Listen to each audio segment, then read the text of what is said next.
Hey everyone, and welcome to The Explainer. Today, we are jumping right into some absolutely fascinating insights on how the human mind works. We're going to break down how the seemingly mundane daily habits you engage in are physically rewiring your brain right this very second. We aren't just talking about abstract theories here. We're looking at real, actionable neuroscience that dictates your focus, your emotions, and ultimately, your success in life.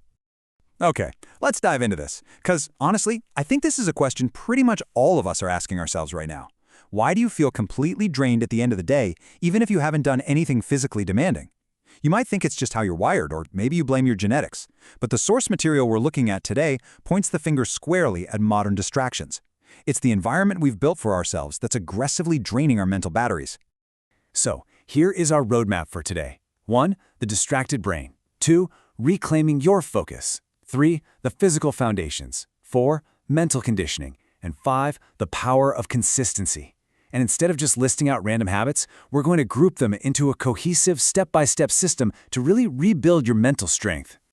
All right, section 1, the distracted brain, the problem, and the science. Now, a lot of people think you're either just born smart or you aren't, right? Let's bust that myth right now and look at the actual science of brain development. Now, what's really interesting about this slide is the concept of neuroplasticity. Your daily lifestyle is literally shaping your brain structure as we speak. It's like clay that never fully dries.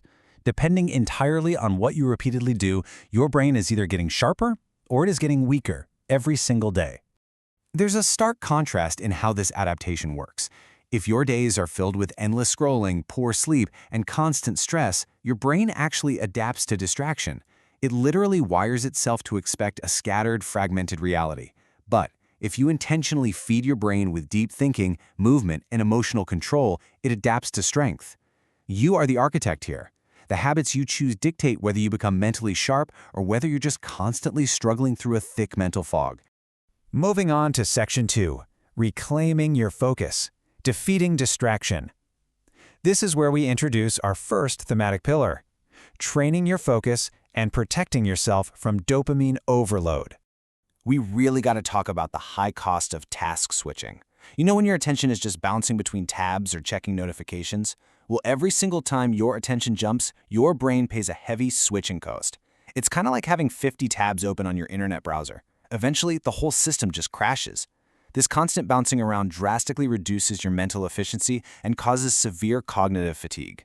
This is exactly why you feel so mentally exhausted even after doing absolutely nothing physical. Your brain never gets a moment of uninterrupted time to just process.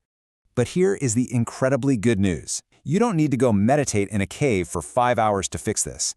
Look at this number, 20.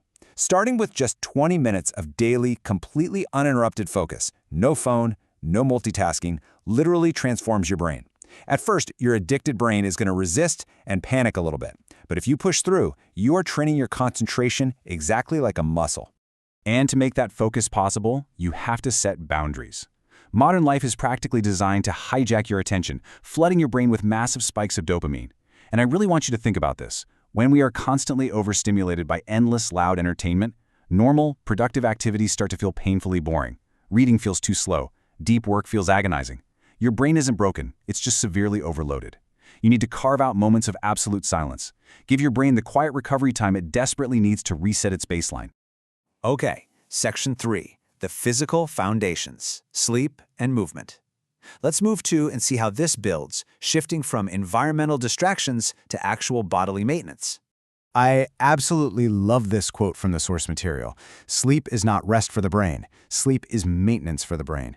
Trying to improve your focus while only sleeping 5 hours a night is literally like trying to charge your phone with a broken cable and then wondering why the battery keeps dying before noon. While you sleep, your brain is actively working, clearing out toxic waste, organizing memories, and repairing the neural pathways you use during the day. The biology here is undeniable. Sleep deprivation physically weakens activity in your prefrontal cortex. That's the part of your brain responsible for self-control and rational thinking.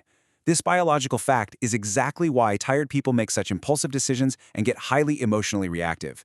We've got to completely dismantle this toxic productivity myth that glorifies sleep deprivation as working hard. A constantly tired brain simply cannot become a strong mind. Right alongside sleep is movement. Exercise is not just about physical fitness, it is incredibly powerful brain training. And hey, you don't need to be a fitness influencer doing burpees at 4 a.m. to get these benefits. Even just 20 minutes of simple movement, like a brisk walk or cycling, pumps your brain with chemicals linked to memory formation. Even more importantly, getting up and moving builds deep neurological self-discipline. It trains your brain's ability to take action without having to rely on motivation. Which brings us to Section 4, Mental Conditioning, Reading and Emotional Control. Because a sharp brain also needs to process information and emotions properly. Having a biologically healthy brain is really only half the battle. If all you consume is shallow, short-form content, your thinking will naturally adapt to become shallow. That's why reading is non-negotiable. But it's about intentionally reading material that is slightly above your comfort level. This forces your brain out of its passive consumption mode and into active mental processing. Even just 10 pages a day of something a bit challenging can fundamentally upgrade how you process complex information over time. And this brilliantly illustrates the text's three-step method for emotional control, because a sharp brain is an emotionally stable brain. Step 1, create a pause. Stop reacting instantly. Step 2, observe your emotions. This is a massive mental shift. Instead of saying, I am angry, you shift to saying, I notice anger. That tiny bit of linguistic distance lets you observe the emotion objectively. And step 3, improve your physical state. Because, as we just covered, a sleep-deprived or sedentary brain just can't regulate emotion effectively anyway. Finally, we arrive at Section 5, the power of consistency, the secret engine. This is the critical glue that holds the entire brain rewiring system together. So, the crucial point is, you must stop relying on motivation. Motivation is just a feeling. It's temporary, inconsistent, and highly vulnerable to a bad mood. Consistency relies purely on repetition. Neural pathways only strengthen through repeated action, day after day. This is exactly why reading 10 pages daily will always beat binge reading 100 pages once a month. Daily repetitions take a forced effort and slowly, physically turn it into your natural identity. To wrap up our explainer today, I want to leave you with this provocative challenge drawn directly from the source material. Your brain is continually adapting. Every single second of every single day. The process never turns off. So ask yourself, what is your brain adapting to right now? Is it adapting to distraction, instant gratification, and chronic overstimulation?